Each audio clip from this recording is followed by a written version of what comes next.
আমি মিম। ছোট থেকেই আমি খুব আহ্লাদি ছিলাম। বাবা মায়ের কাছে আমরা তখন দুই ভাই বোন ছিলাম। আমার বয়স যখন 16-র শেষের দিকে তখন আমার একটা বোন হয়। আমরা সবাই অনেক হাসি খুশি ছিলাম, সবকিছু মিলিয়ে ভালোই যাচ্ছিল দিনকাল।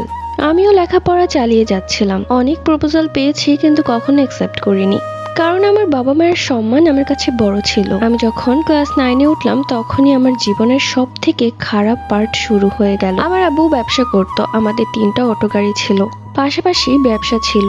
আমাদের নিয়ে সপ্তাহে 3 দিন হলেও ঘুরতে নিয়ে যেত।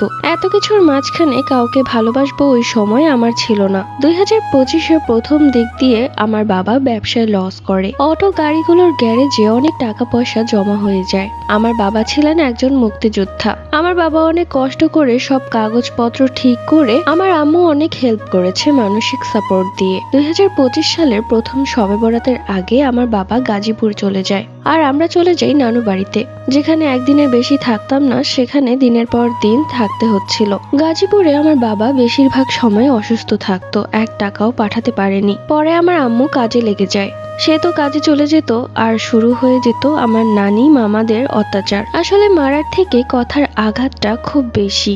যখন আমার মা কাজে চলে যেত তখন আমি আমার নানুকে যতটুকু পারতাম হেল্প করতাম। এরপরেও যদি সকাল 7টা থেকে একটু লেট করে ঘুম থেকে উঠতাম, তার অনেক কথা শুনতে হতো। আমার বোনটার বয়স তখন 2 বছর, আমি ছোট মানুষ, মাত্র 15 বছর ছিল। আমি আমার বোনের খেয়াল রাখতাম।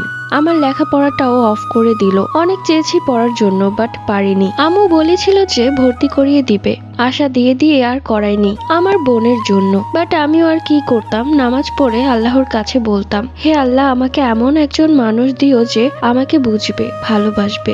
নানুদের অত্যাচার দিন দিন বেড়েই চলছিল। মাঝে মাঝে আমার অনেক রাগ হতো, বুঝতে দিতাম না। মামারা আমাকে এবং আমার বোনকে দু চোখে দেখতে পারতো না। আমার ভীষণ খারাপ লাগতো, বাট আমি কিছুই বলতাম না, শুধু গোপনে কান্না করতাম। আম্মুকে কখনোই বলিনি যে ওনারা এমন করে। আমার মামি কখনোই খারাপ ব্যবহার করেনি, বাট নানিরা যখন ওনাকে কিছু বলতো আমাকে শেয়ার করতো। আমার বোন এবং মামার মেয়ে খেলার সময় যখন দুজনের ঝগড়া হতো তখন আমার বোনকে বকতো। পরে একদিন আমি আম্মুকে বললাম, সে বলল সহ্য করতে। আমি চুপ হয়ে গেলাম। আমি যেই চঞ্চল ছিলাম সেই চঞ্চলতা আমার মধ্যেই মরে গিয়েছিল।